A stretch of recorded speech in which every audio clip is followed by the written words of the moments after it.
"I can't control myself," he said. Mountain Man leads a city woman to his cabin.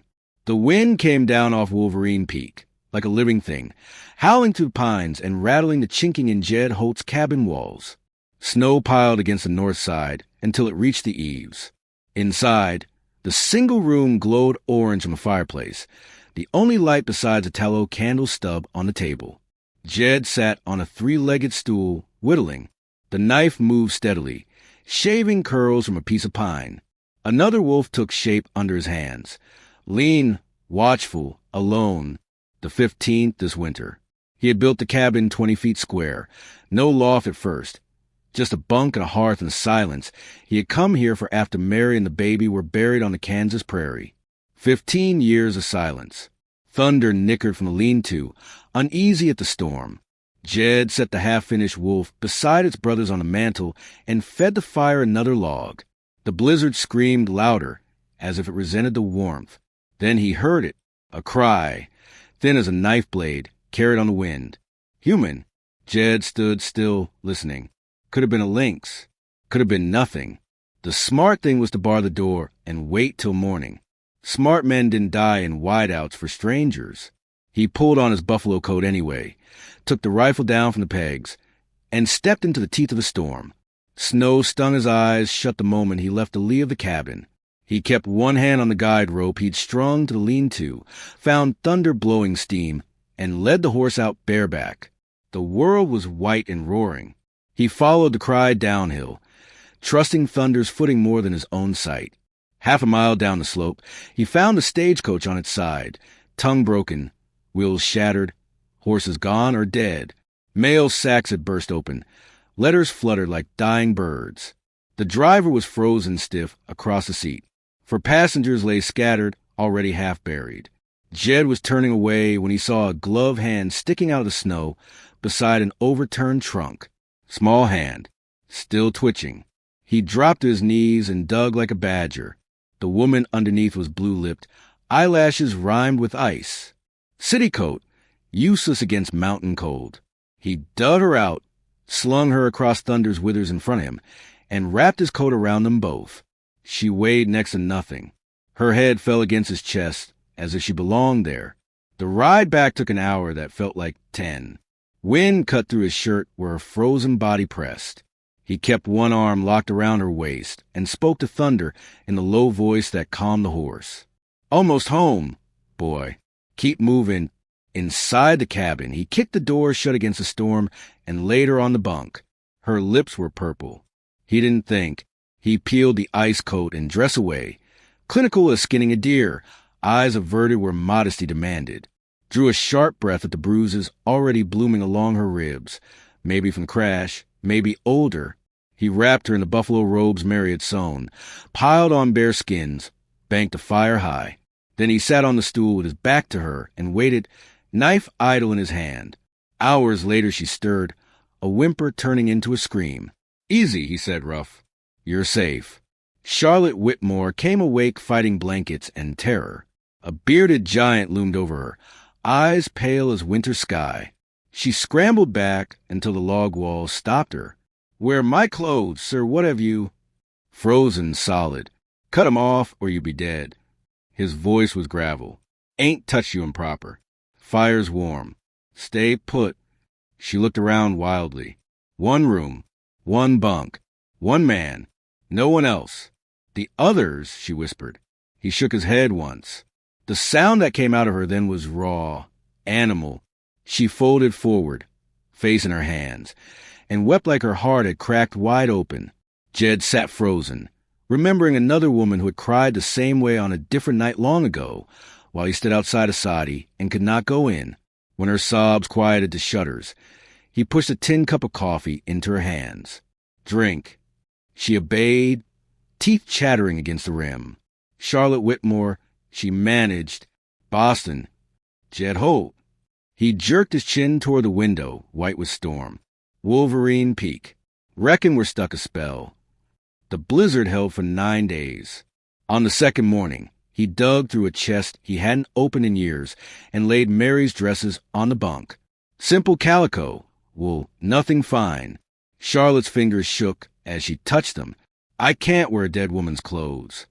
She ain't using them. Charlotte wore them anyway. The skirts hung past her ankles, sleeves rolled thrice. She looked swallowed, but the wool was warm. Days narrowed to fire tending, coffee boiling, the endless howl outside. Jed spoke when spoken to, answers short as bullets. "You always as talkative?" she asked once, scraping burned oats from the pot. Talk wastes wood. But he watched her learn to bank the fire without smothering it. Watched her try to split kindling and nearly take her foot off. Watched her study the row of carved wolves on the mantel. "Why, wolves?" she asked the fourth night, running a thumb over the grain. "They know how to be alone," he said. Something flickered across her face. Pain, recognition. She didn't ask again. On the sixth day, she cut her thumb bad enough to bleed through the rag. Jed poured whiskey over the wound without asking, wrapped it tight in a strip torn from his own spare shirt. "Hold still." His hands were gentle despite their size. When he tied the knot, his knuckles brushed her palm, and neither of them moved for a long second. That night, she slipped on the ice outside the door, fetching snow to melt. He caught her around the waist, hauled her hard against him. Her breath clouded between them. His eyes dropped to her mouth. For one heartbeat, the world narrowed to the heat where their bodies touched. He set her away so fast she stumbled. "Get inside, for you freeze." She went, cheeks burning worse than the cold. The eighth night, she woke screaming from a dream of Richard Peyton's hands around her throat. Jed was up the ladder to the loft he'd built for her before she drew breath twice. Moonlight through the chink showed tears on her face. "Go back to sleep," she choked. Instead, he sat on the edge of the narrow bed and pulled her against his chest like she was something breakable and precious. She cried into his shirt until it was soaked. When the storm of it passed, he spoke into her hair, voice ragged. "Lost my wife Mary 15 years ago. Fever took her and the babe both.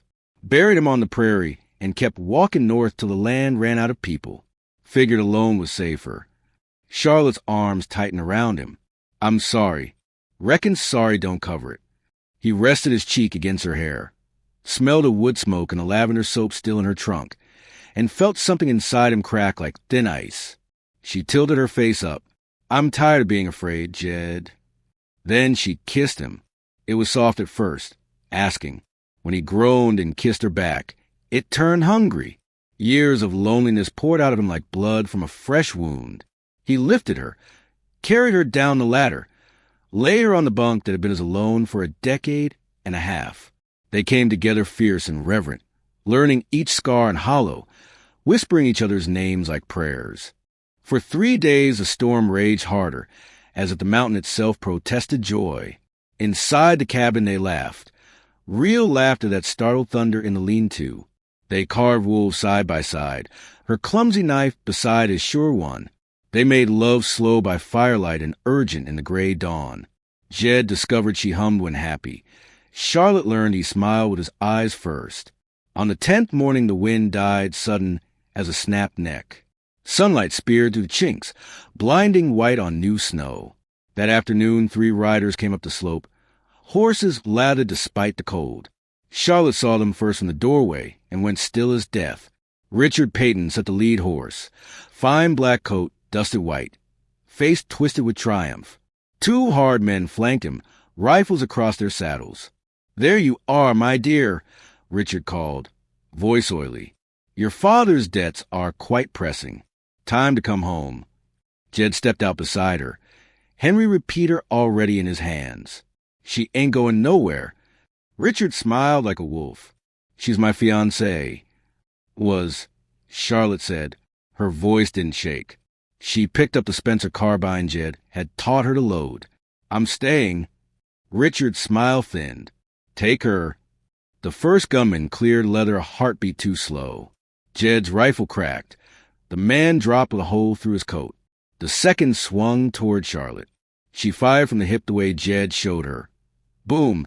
And Richard screamed as the bullet took 2 fingers off his right hand. The third man threw up his hands.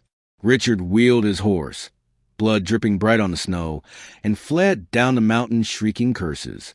Silence fell, broken only by the wind's returning moan. Charlotte's hand shook so hard She nearly dropped the carbine. Jed took it from her gently, set it aside, and pulled her against him. "You all right?" he asked into her hair. "I shot a man," she whispered. "You saved us both." He cupped her face. "Strongest damn woman I ever met." Spring crept in slow, the way it does above 6,000 feet. Snow turned to slush, then to mud. Icicles crashed from the eaves like spears. The trail to Cedar Ridge opened enough for travel. They rode down together on Thunder, Charlotte in front this time, Jed's arms around her waist. In Cedar Ridge, the preacher married them in the little clapboard church with only the storekeeper and his wife for witnesses. Charlotte wore Mary's Sunday dress, hem let out with new calico. Jed shaved for the first time in years and still looked like a bandit trying to be respectable. When they got back to the cabin, the wooden wolves watched from the mantel. 23 now, some carved clumsy, some perfect. Jed set the newest one in the center, 2 wolves side by side, heads raised together to the same moon. Charlotte traced the joined bodies with one finger. "No more lone wolves," she said softly. He pulled her down onto the rug before the fire, kissed her slow and thorough. "Reckon we're a pack now," he murmured against her lips. Outside, the mountain wind still howled, but inside the cabin it sounded different, like a song instead of a warning. Every night after, when the fire settled into coals and the wolves kept watch from the mantel, Jed drew Charlotte close and whispered the same words against her skin, half apology, half vow. "I can't control myself when it comes to you." And she answered the only way that mattered. "Good."